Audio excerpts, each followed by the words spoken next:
In the grand kingdom of Aldoria, there lived a knight unlike any other.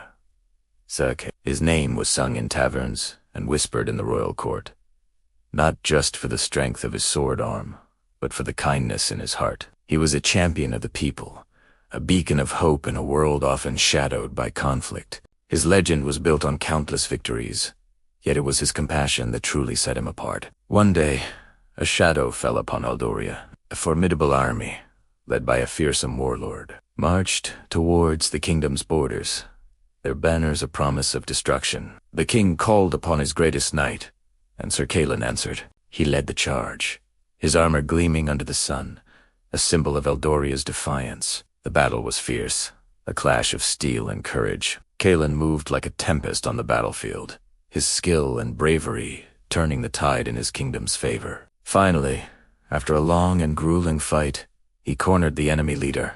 The warlord was a giant of a man, but now he stood weary, his breath ragged, his eyes filled not with rage, but with a deep, profound despair.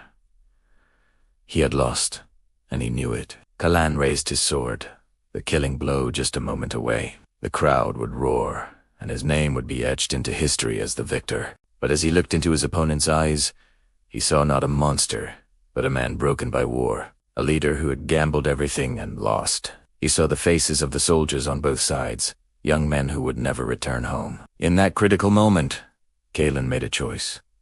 He lowered his sword. "This war ends today," he declared, his voice ringing across the battlefield. He offered mercy, not surrender, but a truce, a chance for both sides to lay down their arms and save the lives that remained. He chose a path of peace over the bloody glory of a final, decisive victory. The enemy leader, stunned by this unexpected act of compassion, dropped his own weapon and accepted the truce. The war was over. Back in Aldoria, some whispered that Callan had been weak, that he had thrown away a complete triumph. But as years passed and the kingdom flourished in an era of unprecedented peace and prosperity, the whispers faded. Sir Callan's act of mercy became his greatest legend. It taught his people and the world that true glory isn't found in a final blow, but in the courage to choose compassion. His legacy wasn't a mountain of fallen enemies, but a generation that grew up without knowing war. Thanks for watching. If you enjoyed this story of true courage, don't forget to like and subscribe for more tales of legendary heroes.